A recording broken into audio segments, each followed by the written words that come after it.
লক্ষ্য মাত্র ১২৫ রান। টি-টোয়েন্টিতে যা মোটেই বড় নয়। শ্রীলঙ্কার বিপক্ষে এই ১২৫ রান বাংলাদেশে গতকাল তাড়া করতে ১৯ ওভার, সেটাও ৮ উইকেট হারিয়েছে।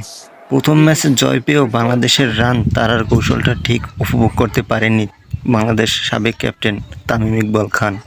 জাতীয় দলের বাইরে থাকা বাংলাদেশের বাঁহাতি এই ওপেনারের মতে লিটন দাসের আরও আক্রমণাত্মক হওয়ার সুযোগ ছিল।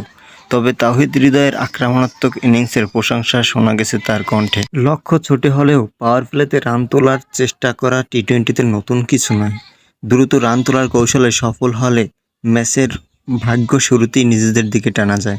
তামিমের মতো ১২০ থেকে ২৫ রান তাড়া করতে গেলে শুরুর ৩ ব্যাটসম্যানের মধ্যে যেকোনো একজনের এমন কৌশলী ব্যাটিং করা উচিত। ESPN ক্রিকইনফোতে বাংলাদেশ শ্রীলঙ্কা ম্যাচ বিশ্লেষণ করতে গিয়ে এমনটা বলেছেন তামিম ইকবাল খান। সেখানে তামিম বলেছেন, বাংলাদেশ যেভাবে রান তাড়া করছে